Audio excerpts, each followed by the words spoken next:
I'm headed to work this moment, so I decided to do part two of that video that I have done before. Your crushing time is not your dying time. So there's something you need to understand. Each of us in life have something that we are passing through.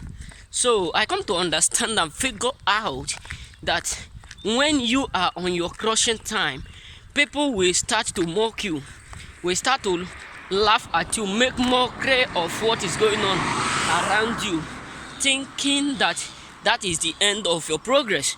But I'm here to finalize and let you know that your crushing time is not your dying time. Yes, you may be weak. Yes, things may not be going well the way you want it. Yet, things may not be in a good position the way you want it. Yes, you may be lacking. You may be crying every day. There may not be the help, there may not be the hope. But I'm here to tell you, your crushing time is not your dying time. It's your preparable time. Who is that is mocking at your crushing time? When God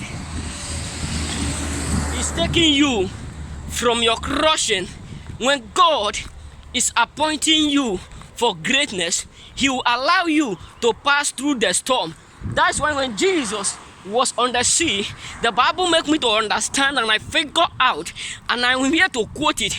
Peter said to him, "Master, do you want us to die?" Because God want to prove to the disciples that even the storm can respect God. Even the storm can respect God. He did not use Christ in order for Christ to take the glory. He said, "The glory He giveth no man." So what am I trying to say? God is taking you through that crushing time. It's not because He wants to crush you to death, but He's preparing a table in front of that storm. Peter said to him, "Master, I have heard a lot of you. I have been with you. I know what you are capable of doing. I know what you are able and what capable. I know what you are able to do. Master, why are you sleeping in this period of time? Why are you sleeping when I'm dying?" Oh God.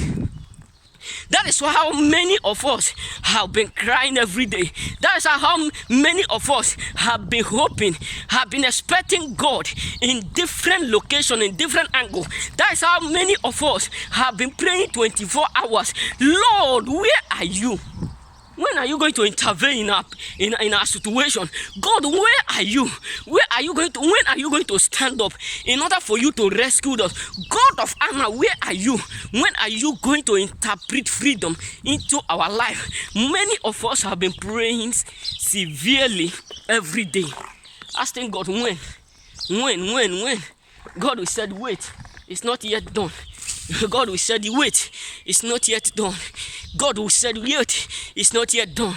And many people will be looking at your waiting point, thinking it's your dying point. Many people will be looking at your waiting point, thinking it's your dying point, not knowing that there is a standard of God ahead of that waiting. There's a miracle beyond miracles upon that waiting. Many people will look at your waiting and think it is your crushing season, your dying season, not knowing that God has something special, unique ahead of that storm. That's why He said to Moses, He said to them, "I am that alone, I am has sent me." And they look at it. Is it not you, a running fellow? Is it not you that killed the Egyptians, and they were looking for you? You have been in the palace for so long. You have been there serving them, eating together, drinking together, doing things, and you killed the fellow and you run away. When Moses was running, he was in his period of crushing, but people were pursuing him. Who is that is pursuing you? Who is that is mocking you? Who is that is celebrating your downfall? Tell them, this is my crushing time. It's not my dying time. I don't know what people have used to recognize you. I don't get to know what people have used to figure out whom you are. But great is He that is in me than he that is in the world. For we wrestle not against flesh and blood, but against the principalities and powers. Your crushing time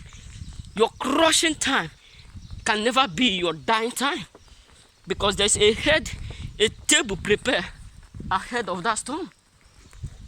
Believe me, there is a table prepare ahead of that storm. For everything you pass through in life is for a purpose. Everything you pass through in life is for a reason. There may not be the rain, there may not be the wind, but believe me, the valley will be full of water.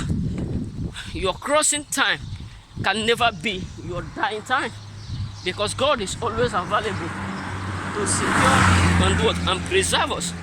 So your dying time, where people will be thinking that is your dying time, where you look at it, you said you are dying. Where you look at your life, you said you are dying. That is not, that is your preparable time. Because God has something. Peter said to him, Master, do you want us to perish? The moment Jesus stood up, because that was a season of the crushing war time. So the moment Jesus looked at it, the moment Jesus looked at their crushing season, he said to them, he said to the disciples, he didn't say any word to them. He first of all, he said, you storm, please be still. He rebuked it and said, peace, but be still. And the disciples were so marveled, and people around the sea were so marveled. They said, even the wind obey his voice. That means, before they said even, that means they have already heard what he is capable of doing.